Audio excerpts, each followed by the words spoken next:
Hi there, I'm Basia Bonkowski. Welcome to another episode of The Big Byte. This week we travel down the information highway and see what's possible when you connect your telephone to the computer.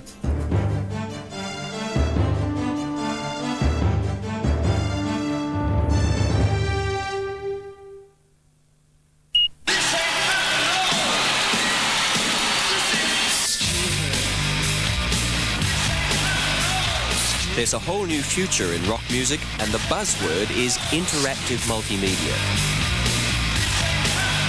You're not just going to listen to rock and roll anymore, you're actually going to participate.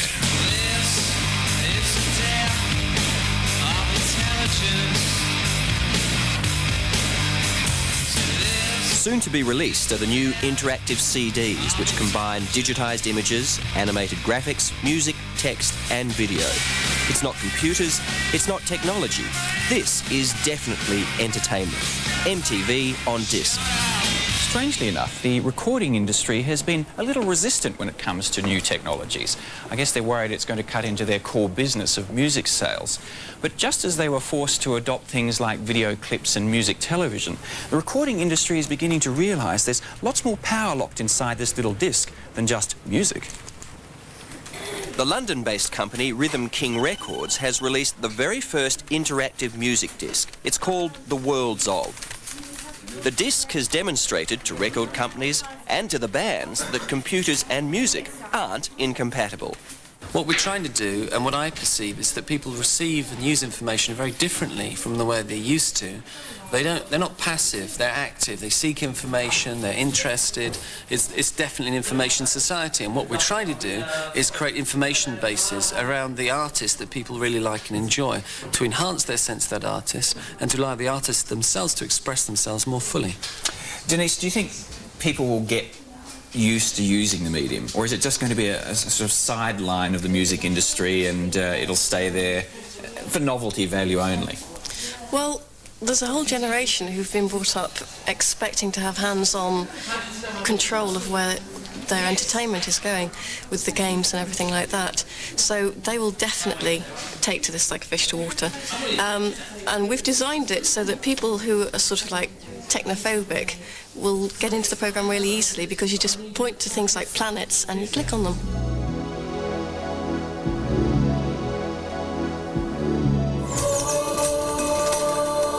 Worst thing is, after you've completely finished it, you think, my God, will I ever write a song again? We write all our songs together. Helen isn't in the band at all. She doesn't do any of the writing. It's her cat that does it secretly. And because Helen's not here now, we're able to film myself and Yeti at work. I think the industry is heading towards everything becoming digitally available. And what you get from that, I hope, is some understanding what artists are about, some understanding of their feelings and their needs, their desires, and also some idea about how things are creative, so you can hopefully go out and create yourself. We actually wanted to use it as a way of promoting our acts as well. And out of all the acts we have, Philips has picked Heaven West 11 to do the next very high-level CDI.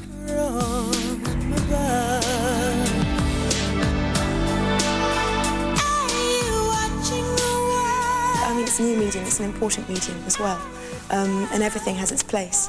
But for myself, personally, I enjoy interacting with people on a very personal level, whether it's playing a gig live or whatever, or interacting with musicians rather than interacting with a computer in the studio.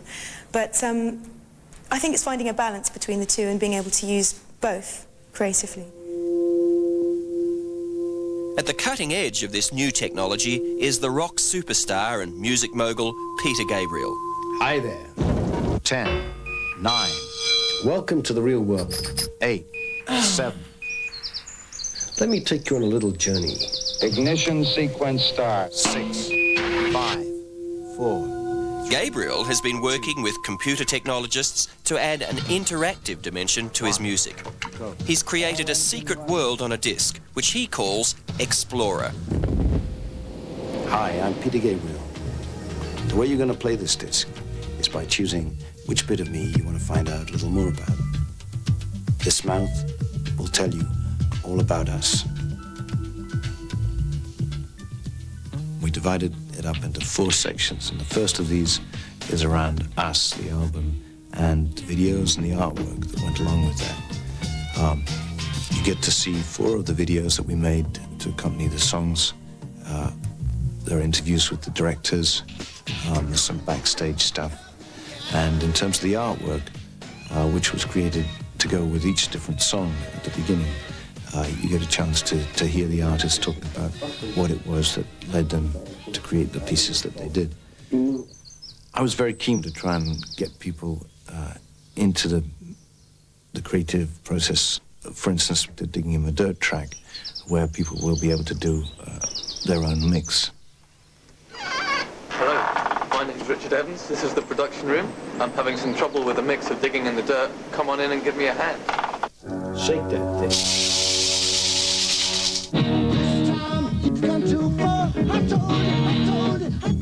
Hit that switch.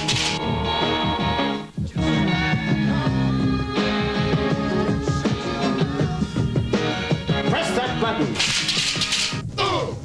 Always in the past, you've had a linear journey from one point to another. And in a sense now, we're providing the material and a little world for people to make their own journeys in and make their own decisions. So that eventually the artist is not just providing a particular piece of work to be heard, seen, enjoyed in one way, but providing a pack of collage materials for people to play with, explore, and create something for themselves. Breaking it up,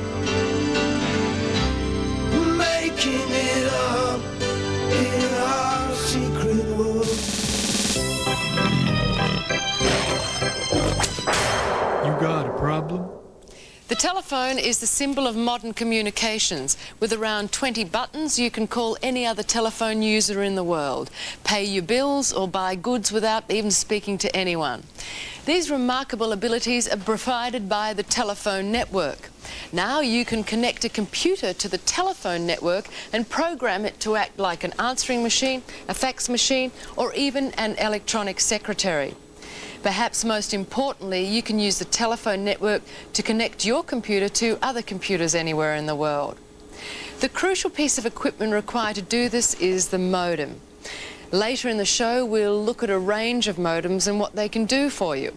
We will also give you enough information to handle the most ill-informed modem salesman, and you'll strike a few of them, and make sure that you get what you need. Many of the stories on the Big Byte will introduce you to people or organisations that you might want to contact. They'll offer information, free programs, or simply the chance to chat about something that interests you. In part 2 of the Computer Illiterate Survival Guide, we'll look at some common modem language. Don't forget, we've got a great animation competition coming up soon on the Big Byte.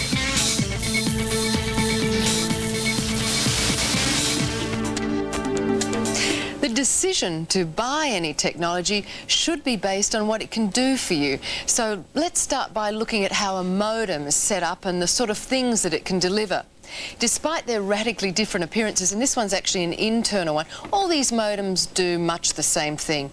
They all need their own power supply and a cable to connect to the computer. Connecting a modem is a straightforward exercise, just watch me. The power supply goes in here, the cable to the computer here, and the phone plugs go in here, and the phone plugs are for connecting to the wall socket and a handset if you want one. The handset allows you to easily switch the line between a modem and a phone. In order for your modem and your computer to operate, you'll need communication software. And by far the simplest packages are the ones designed to connect to specific computers. CompuServe is a classic example of communication software and is pre-programmed to connect to the CompuServe network of computers. It's a bit like the world's largest bulletin board. All you have to do is tell it what type of modem you have and what telephone numbers to use. Using CompuServe, you can read the news, the weather, you can even chat with its 1 million or so users. I just love this idea. Let's look at the sort of weather Maeve O'Mara in Bangkok is having this week. Not a bad day for Bangkok. You can also get the satellite picture for the region.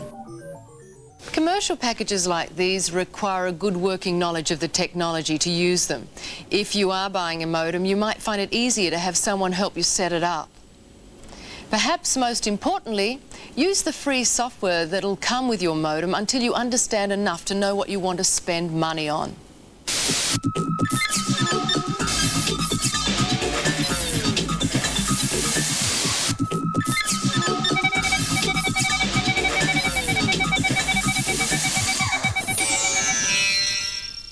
Our vision statement is that we produce software that turns your ideas into reality.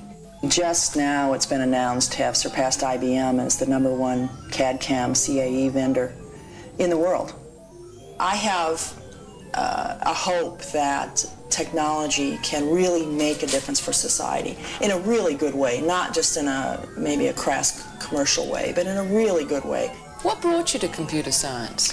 Well, it's funny, as we all look back in our lives, but I was a real math nut. And back in those years, if you were a female and interested in math, you became a teacher. Well, I wasn't real interested in that because I didn't think I would be the best, possible teacher. And at that time, I took my first computer course in college and I was just so excited. It was a way to use what I felt was a fairly logical series of steps in the way my mind liked to think, and to bring solutions into the real world as opposed to just, perhaps teaching kids. Were there many women in the course at that stage? Two. Myself and became my best friend, obviously. It's kind of lonesome there, so we sort of clung on to each other. Have you been more aware and more sensitive towards women's issues in the workplace? Well, I would hope so. I believe that it's very important as a high-ranking female CEO, which there aren't too many of us in the world, that we pay attention to what's happening in the workplace for any underrepresented group. And in this case, of course, women and minorities are the best example of that. One of the things that I like to tell young women on their way up is not every mountain needs to be climbed. I mean, that takes a lot of energy. The pioneers in the old days went through valleys. And if there are big obstacles, just find another avenue.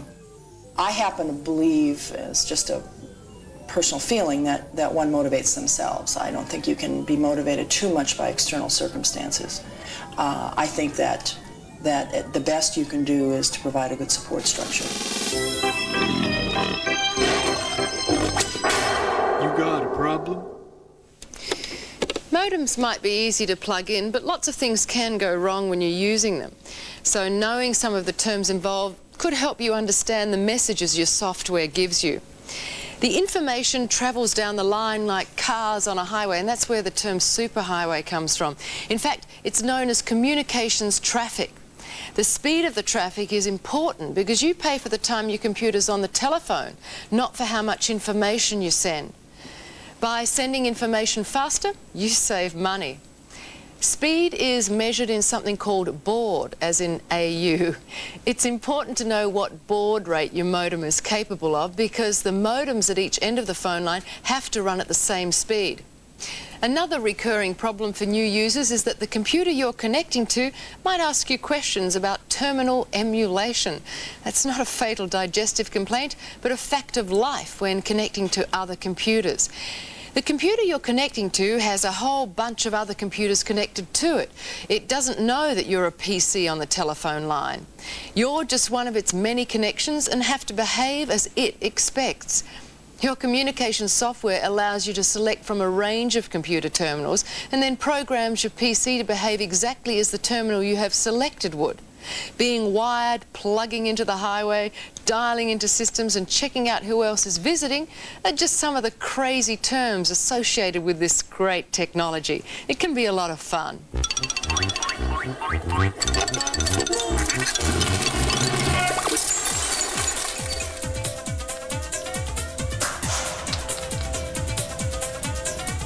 This is one of the current crop of computer aviation games. It lets you manoeuvre in and out of the trickiest runways and negotiate storms and other disasters. And it's great fun even for a novice like me, but it's far from the real thing.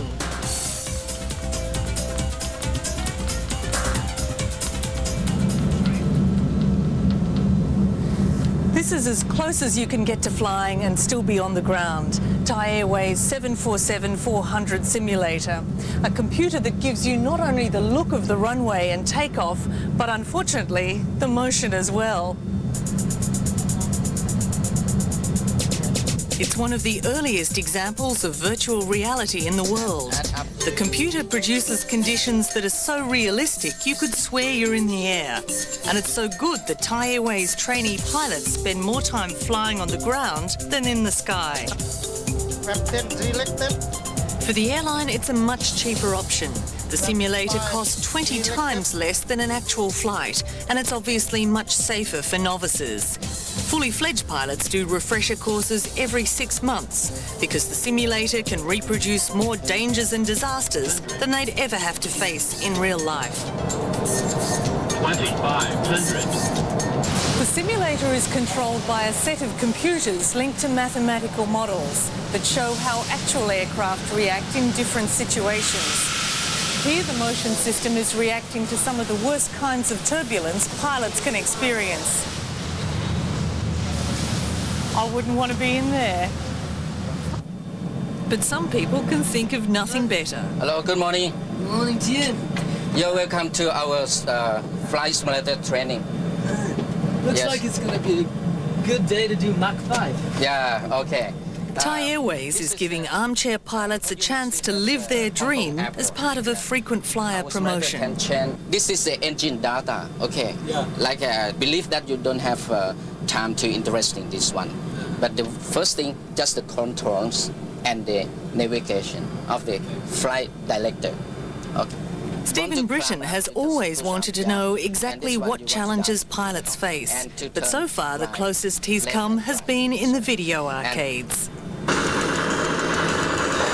in a new world, you're in a totally different world where you just kind of escape from reality, I suppose.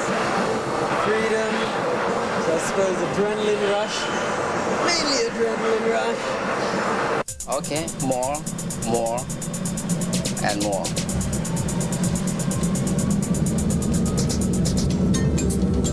Right. How do I guide this on the roundabout? We rotate. All right. Yeah. We see about 2,500. My God, I'm flying. Stephen is coming face to face with reality for pilots and the 400 malfunctions programmed for them. Everything from a major engine fire to severe cabin decompression. This means the engine number 3 get a problem. I don't seem to be doing too well. Think rate. Pull up. Pull up. But perhaps the hardest thing for pilots is taking off and landing. And one of the toughest airports in the world is Hong Kong. Take it easy, easy. Whoa, whoa. A little bit back. Think rate. 30. 20. Right. 10. Okay. Oh, damn, I'm off the runway. That's okay. We keep reverse. Oh, great. I'm doing what everybody does to get into the newspaper. In the Hong Kong Bay.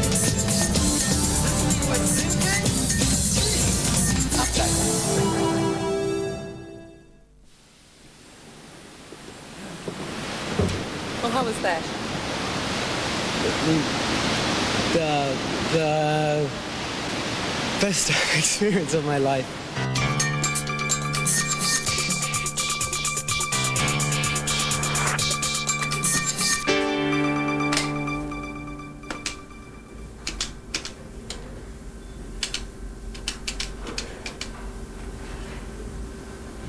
Hello, this is Basia Bonkowski's computer. Basia is unavailable at present. If you wish to leave a message, please press 1.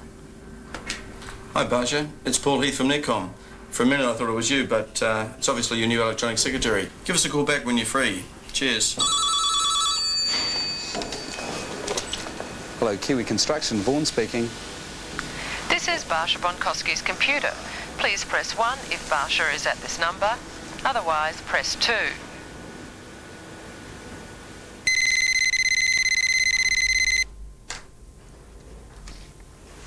Hello, Basia. This is Basia Bonkowski's computer. Please press 1 if Basia is at this number. Otherwise, press 2. If you thought computer-printed gas bills were bad enough, now your friends' computers can ring you up to deliver their messages. All of us have dealt with large organisations that use computers to answer the telephone, but a new Australian product encourages them to call us. The electronic secretary is a bundle of products that use the communication facilities of the telephone to answer the phone, direct calls and receive faxes, and even hunt you down when you're not near your phone. Every package includes a modem to allow you to hook your computer to the phone system and the software to load onto your personal computer, your PC, and it's about half the price of a fax machine. If you want to take advantage of this electronic wizardry but are new to this type of software, do what I do. Get someone to set it up for you. Or better still, make friends with a resident boffin in your office, club or school. What's that noise?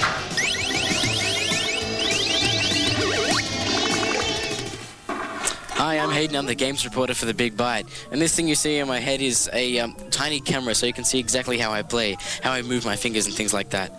Okay, now the game we're going to review this week is called Doom. It's the latest game from ID Software, and it's probably the best game I've ever played. It's extremely real, and the best thing about it I have to say is the 3D graphics, which make you feel like you're actually there. It's the next step to virtual reality. It's a very violent game. But then again, so is life. No, but it's probably a bit worse than most violent games because it's more real. Okay, I've got a shotgun now. We have to get these guys. It's also better in the way that the enemies have more of a life, because if they get angry at each other, then they start fighting each other and you can kill them that way. Okay, when we go. Alright. Now in here. See some people there? But I'd recommend the game for people over 15 or about 14, I guess. Yeah, so it's got an M rating and a 10 out of 10 rating for those people. So I wouldn't give it to your younger brother or sister, like Sonic the Hedgehog 3, which I played last week. So there you go. 10 out of 10. I'm Hayden. See ya.